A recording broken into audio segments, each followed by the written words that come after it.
Today I want to share with you guys my support build for the Crusader class inside of the game. This build was given to me by Gwyn from the Ariat Summit, and then I modified it to fit my needs, and I think that it's made better from the modifications, at least for how I play the game. In this video, I'm going to break down the entire build for you and show you how it works so that you have a clear understanding. If you find this valuable, please subscribe to the channel for my daily Diablo Immortal videos. So let's start out here. I'm going to give you a very quick look at what all the pieces are, and then we'll go through them more in depth. So the equipment summary right here, these are the legendaries that are being used, and then we have our set items, our green items. Starting from the bottom, we're going with a two-piece Vathu, which is going to increase the duration of all beneficial effects on myself and my party members. This is basically a set item used in almost all classes all the time. We're going with a two-piece of that. Then we have a two-piece Barons, increasing the duration of harmful effects by 30%.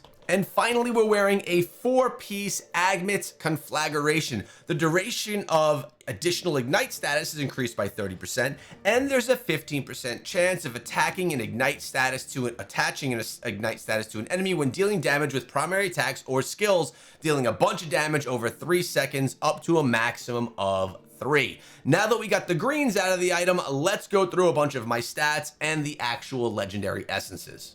But first, you probably want to see what skills I'm using and what primary. First of all, I added draw and quarter to this build. Reason being, I need to stay with the party. And without draw and quarter, I found it difficult for me to maintain my position with everyone so that I could help them with these other skills. The other skills are Condemn. Well, this is basically me just doing a little bit of damage. We have Holy Banner, which is going to increase critical hit chance by 100%. It decreases the damage, but this is going to be something that's really strong for supporting my team. And of course, Conjuration of Light. I'm basically going to be bubbling everyone up, giving them 3 seconds of immunity. So this build right here, just because of Conjuration of Light and Holy Banner, is an awesome support build, and everyone really wants a Crusader on their team. For the attack, I'm going with Sacred Fire.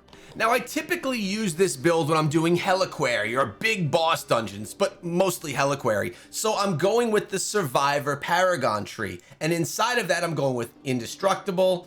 We have Unyielding. We have Stalwart, Regeneration, and we're going with Always Be Prepared. For my legendary Paragon skill, I'm going with Benefactor. Just to give you guys a quick look at my attributes, you'll see my combat rating at the point of recording this video is 54,000. You could take a look here: armor, armor pen, potency, and resistance. Honestly, these are pretty, I'm not excessively strong in any of these areas, and I'm sitting with a 3,663 resonance because actually the gems that I'm going to be sharing with you guys today, there are some that are specific to this build, and the ones that are specific are only 1 and 2 star gems. Now, for most other classes inside of the game, you're going to be focusing on your sapphires. Almost every class, you're focusing in on those blue normal gems. But with this build and with the Crusader, you're really going to be focusing in on your citrines. So when I did switch over to Crusader, I switched over my gem focus that I was picking up from the Hilts Trader, that I was basically getting from my daily passes. I'm going with those citrines, and that is going to be the focus for your normal gems if you're a long time satyr. So let's go through the items that we're using one by one, and I'll also show you the gems that I'm using. Now, please keep in mind the gems that I choose to use inside of the game are often ones that are going to be benefiting me inside of PvP. I'm not a player who swaps out gems all the time. Take this, take that. I'm not a big gem swapper. I find it annoying, and I don't have the funds to make sure that I have all these gems upgraded to the point where I feel comfortable doing that. Although they've made it a lot easier as time has gone on. Now, of course, we're wearing the Horde Splitter's Spirit helm. It's going to basically give us a ton of bonuses right there. And I'm coming with a Roiling Consequence gem, rank 5. And the skill, the legendary skill, or the essence, is Standard of Flames. Holy Banner now mounts a Standard of Flames to your back and bolsters the primary attacks of all nearby enemies to burn enemies, and the cooldown is reduced. Obviously, all of my slots are awakened, as yours should be as well. We're wearing the Heart of Grandeur chestplate, and inside of that, I'm coming with a Blood-Soaked Jade rank 6. Of course, use the gems that are right for you. There are probably better choices of gems that you can use if you're focused solely on PvE. I do have a couple of PvP gems inside of here. Roiling Consequence is one of them. Colossus Engine is another. I'll tell you them as we go. Blood-Soaked Jade, though, if you have it unlocked, you know you're going to use it. The essence here is Lightning in a Bottle. Condemn now conjures a condensed lightning storm that follows you, randomly dealing damage to nearby enemies, and the damage is increased. This is how I basically do damage with skills, because it's not only a support build, I can also do some damage. Wind Blessed Pauldrons is the shoulder that I'm wearing, and I have a rank 5 Blood Flow gem. Notice some of the gems I have were rank 2, and I upgraded them from in-game events to get them up to a rank 4. It's very doable for many players. This is another very PvP focused gem. And for the essence, Conjuration of Light duration is increased by 39%. And then we have the cooldown reduced by 10% because of that awakening. Koos of Scorn Pants. We're going with a rank 10 Pain Clasp gem. Very free to play, player friendly gem. It's an S tier 2-star gem, and it's actually quite important for this build. So you're gonna be going with that Pain Clasp in here. Legendary Essence, Condemn deals 19% increased damage for each harmful effect that the enemies suffer up to a maximum of 78%. Cool. Let's take a look at some of our primary weapons to start. The Bristle is our first. I have a rank 6 Bottled Hope socketed inside, and now Sacred Fire now also hurls waves of flame, dealing 5,000 damage to all enemies in their path, and the damage is increased by 90%. The other one is the Horn Splitter, our second main hand, and I'm using a rank 10 Misery Elixir gem. I used to have in this slot this gem right here, the Seeping Bile, and in the other slot with the Pain Clasp, I used to have a Void Spark. Putting the Pain Clasp and putting in the Misery Elixir gave me so much more damage. Now, the essence here, Sacred Fire ignites enemies, burning them for 12,000 damage over 2 seconds, and the damage is increased by 90%. So we're getting a lot of that burn, which also partners up with our green set items as well for a little bit of damage. Now we're coming in with the secondary weapon, Torrential Refrain. We have a rank 6, 4 out of 5 star Colossus Engine, another great PvP gem. And here, Condemn immediately triggers all continual damage on target it hits, causing them to take the remaining damage instantly. The cooldown is reduced by 3.6%.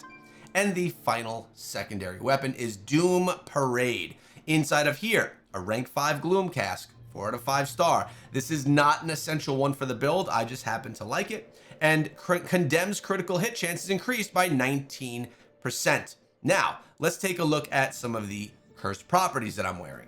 Very simple, and again, this is me pretty much focusing on PvP. I'm going with a 6-piece Nettled and a 2-piece Ghosted.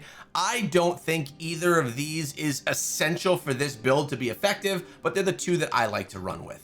Now, as far as my Reforges go, these are consistently being a work in progress, and what I really try and do is get this set right here.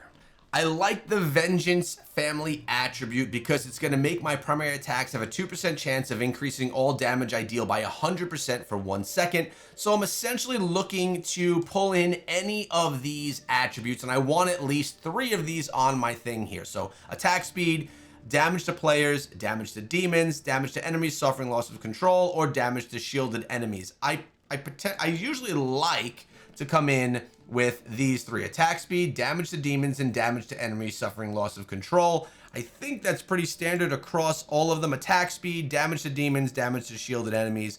Basically going to see very similar. Then I like to, of course, go with beneficial effect duration. Go with that all the time. And then my crit hit damage increased is one that I sometimes go with over here as well.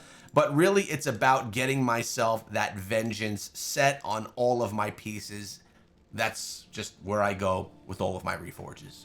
As far as my pet or my familiar goes, I just basically have myself a savior pet, sorry. Again, it's a PvP thing. There are different things that you can get on your pets that are better for PvE, but I am not someone that dives crazily into the pets. I got the familiar that I want. I have savior, and I'm kind of just sticking with it. So, yeah, that's where we're at. Lastly, let's take a look at the Horadrim. Notice I have a bunch of level 1s. We're going to want to focus in over here on armor penetration and armor. Over here, very much on potency. Potency is very important for the Crusader. We have more potency and resistance here, and we're focused on armor over here. Those are the only 4 nodes where I'm dropping any of my crystals, and these are what my Legacy of the Horadrim bonus attributes actually look like. All right, so we're gonna dive into my favorite dungeon right here. I did a little quick matchmaking with some randoms, and I'm just gonna show how this works. This is actually a great dungeon to show it because there are multiple bosses that we're gonna encounter at the end. So we're gonna get ourselves to the end of those boss battles, and I can show you exactly how well this build supports. Keep in mind, this build is not to do massive amounts of damage. You basically have your primary attack and 1 skill that's gonna be doing all of the damage for you. It's more of a support build, or it's actually mostly a support build for your teammates so that you guys could take down those big bosses, and specifically Heliquary. So it's very simple. As we have a boss arise, we drop our crit, we drop our bubble, and then we stand on top. We're protected for 3 seconds. We have increased crit, and we take them down very, very quickly. Now, there is a cooldown on each of these, which against bosses like this, I have to, you know, I'm not gonna have it prepared in time, but let's see if we could just take this guy down without. There we did, and then I'm gonna go drop another one of these as the next bosses. Basically, I come in, the horses to keep me up with everyone. Then we're gonna drop banner, then we're gonna drop bubble, and we're gonna stand right on top, try and melt these guys down really quickly, and we do. Keep in mind, we're not here with some players are actually quite strong, and then we have 1 person that's getting a nice carry through this dungeon as well.